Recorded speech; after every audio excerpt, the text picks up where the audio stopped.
बिस्मिल्लाहिर्रहमानिर्रहीम। अस्सलाम वालेकुम dear students, welcome to my YouTube channel. आज हम नए सिलेबस के मुताबिक चैप्टर नंबर 2 स्टार्ट कर रहे हैं। चैप्टर नंबर 2 का नेम है बैक्टीरिया एंड वायरसेस। इस चैप्टर को स्टार्ट करने से पहले हम प्रीवियस चैप्टर की थोड़ी सी बातें डिस्कस करेंगे जो इस चैप्टर के अंदर पहले पैराग्राफ में ऐड की गई हैं। वो है जी क्लासिफिकेशन। पहला जो चैप्टर है वो है बायोडाइवर्सिटी एंड क्लासिफिकेशन। जो बायोडाइवर्सिटी है वो आप जानते हैं, जो बच्चे उस चैप्टर को पहले पढ़ चुके हैं या जिन्होंने नहीं पढ़ा, प्रीवियस जो आपका 9th का सिलेबस था उसके अंदर आपने देखा था जानदारों की जितनी भी वैरायटीज होती हैं उनकी स्टडी जो है वो है बायोडाइवर्सिटी। तो एक साथ बियोलॉजिस्ट या साइंटिस्ट जो हैं वो तमाम जानदारों की स्टडी नहीं कर सकते। इस वजह से उन्होंने तमाम जानदारों को ग्रुप्स और सब ग्रुप्स के अंदर क्लासीफाई किया था।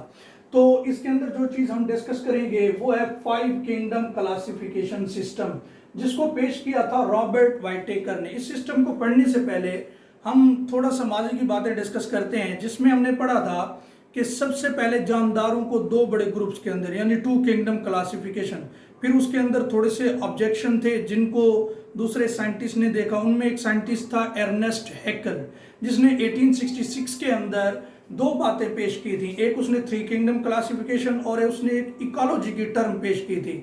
तो उसका जो 3 किंगडम क्लासिफिकेशन सिस्टम था उसने किंगडम प्रोटिस्टा को ऐड किया था, लेकिन उसके अंदर भी ऑब्जेक्शन लगे थे फंजाई के ऊपर और प्रोकैरियोटिक और यूकैरियोटिक में डिफरेंसेस को क्लियर नहीं किया गया था।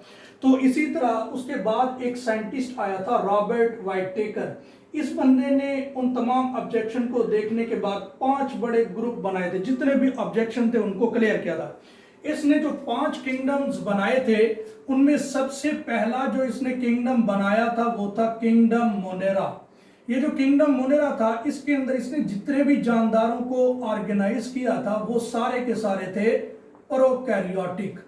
और जो बाकी 4 बड़े किंगडम्स थे इन 5 में से वो थे kingdom protista, kingdom fungi, kingdom Plantae और किंगडम एनिमिलिया। ये जो 4 यूकैरियोटिक, तो ये यूकैरियोटिक होने की वजह से ये 4 किंगडम अलग थे। तो इसका जो सिस्टम था बड़ा फेमस हुआ, लेकिन हर चीज की दोबारा से साइंटिस्ट कोशिश करते हैं कि उसके अंदर कोई अगर ऑब्जेक्शन है या उसको क्लियर करने की कोशिश करते हैं। इसी तरह एक साइंटिस्ट था कार्ल वोयस। इस कार्ल वोयस ने दोबारा से जब इसकी स्टडी की, उसने देखा इनकी जेनेटिक सीक्वेंसेस को, एवोल्यूशनरी हिस्ट्रीज को, तो उसने देखा था कि जो प्रोकैरियोटिक थे वो 2 बड़े ग्रुप थे। प्रोकैरियोटिक का एक जो ग्रुप था वो था आर्की। ये जो आर्की था और दूसरा इसके साथ जो ग्रुप रखा गया था प्रोकैरियोटिक में वो था बैक्टीरिया। इन 2 बड़े ग्रुप्स को उसने स्टडी की, साथ साथ उसने इनको भी स्टडी की। उसने देखा जो आर्की है वो प्रोकैरियोटिक जरूर है लेकिन वो बैक्टीरिया से रिजेंबल नहीं करता, बल्कि उसकी एवोल्यूशनरी हिस्ट्री या उसकी जो उसने जेनेटिक सीक्वेंसेस देखी थी वो यूकैरियोटिक से रिजेंबल करती थी। इस वजह से उसने कहा था भाई जो आर्की है, जो बैक्टीरिया है वो डिफरेंट है। इस वजह से उसने फिर इस 5 किंगडम के बाद एक सिस्टम पेश किया था, डोमेन सिस्टम। उसने बनाए थे 3 डोमेन सिस्टम। उसके अंदर इसने क्या किया था, आर्की को अलहदा किया, उसकी डोमेन आर्की बना दी, और बैक्टीरिया को अलहदा करके डोमेन बैक्टीरिया बना दिया, और जो बाकी 4 किंगडम थे उनकी डोमेन यूकैरिया बना दिया। इस वजह से बाद में जब ये बैक्टीरिया अलहदा हुए, इसका चैप्टर हम आज डिस्कस करेंगे स्ट्रक्चर ऑफ बैक्टीरिया के लिहाज से। तो ये जो पहला टॉपिक है स्ट्रक्चर ऑफ बैक्टीरिया, इसके जो चंद एक इंट्रोडक्शन के पॉइंट्स है सबसे पहले उनको डिस्कस करते हैं। उनमें पहला जो पॉइंट है वो है bacteria are a diverse group, बड़ा वसी ग्रुप है। बैक्टीरिया जो हैं ये वो जानदार है जो हर जगह के ऊपर मौजूद है। अगर हम अपनी एग्जांपल देखें, अपने माहौल में देखें, हमारे माहौल के अंदर है, हमारी बॉडी के अंदर मौजूद है हर जगह, तो ये बहुत बड़ा वसी ग्रुप है। अगर हम इसका दूसरा कैरेक्टर देखें, all of them have unicellular prokaryotic organisation. ये प्रोकैरियोटिक हैं। आप जानते हैं प्रोकैरियोटिक और यूकैरियोटिक में एक वाज़ेह डिफरेंस है। इनके पास प्रॉपर न्यूक्लियस नहीं है और यूकैरियोट के पास प्रॉपर न्यूक्लियस होता है। इस वजह से इनके अंदर अगर ऑर्गेनेलिस की बात करें, विच लैक्स मेम्ब्रेन बाउंडेड ऑर्गेनेलिस, तो जो बैक्टीरिया हैं इनके पास मेम्ब्रेन बॉन्डेड ऑर्गेनेलीज नहीं है, यूकैरियोटिक के अंदर मौजूद होते हैं। इनमें जो बड़ी जबरदस्त एग्जांपल दी गई इस बुक में वो है अ वेल डिफाइंड न्यूक्लियस।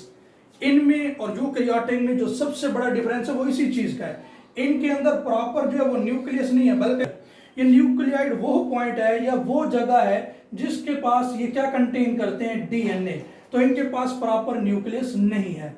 जो लास्ट पॉइंट है हमारे पास इसका वो है दे हैव सिंपलेस्ट सेलुलर, क्योंकि इसके पास प्रॉपर ज्यादा ऑर्गेनेलीज ही नहीं है मेम्ब्रेन बाउंडेड, और इस वजह से इसके पास प्रॉपर न्यूक्लियस ही नहीं है, इसके फंक्शन भी इतने नहीं, इस वजह से ये सिंपलेस्ट टाइप है। तो अगला जो हमारा पॉइंट है जिसको हमने नेक्स्ट लेक्चर के अंदर स्टार्ट करना है वो है इसकी स्ट्रक्चर। तो हम आज सिर्फ ओवरव्यू करेंगे कि बैक्टीरिया के अंदर कौन कौन सी स्ट्रक्चर्स हैं जो बैक्टीरियल सेल को बनाती हैं। उनमें जो हमारे पास पहली स्ट्रक्चर है जी वो है सेल वॉल। बैक्टीरिया की स्ट्रक्चर में सबसे पहला टॉपिक भी हम यही स्टार्ट करेंगे, सेल वॉल। उसके बाद सेल वॉल के ऊपर आउटर कवरिंग कैप्सूल हो गई, इसके नीचे सेल मेम्ब्रेन या प्लाज्मा मेम्ब्रेन हो गई, और इसके अंदर इन्विजिनेट किए गए पोर्शन मिजोजोम हो गए, इसके पास एक्स्ट्रा जेनेटिक मटेरियल प्लाज्मिड हो गया जो अमूमन ये रेजिस्टेंस के लिए, एंटीबायोटिक रेजिस्टेंस के लिए इसको इस्तेमाल करते हैं। इसके बाद हमारे पास जो इसकी नेक्स्ट स्ट्रक्चर है वो है पिलस। इसके अलावा इसके अंदर एक पोर्शन है, मैंने अभी भी बताया है, जो न्यूक्लियाइड कहलाता है। न्यूक्लियाइड वो पोर्शन है इनके सेल में जो अपने पास जेनेटिक मटेरियल यानी इनका डीएनए कंटेन करता है, और इस न्यूक्लियाइड वाले पोर्शन को आप क्रोमोसोम और बैक्टीरिया का पोर्शन भी कह सकते हैं। इनके अंदर साइटोप्लाज्म और इनकी मोटेलिटी के लिए एक लॉन्ग थ्रेड लाइक स्ट्रक्चर है जिसको हम फ्लैजेलम का नाम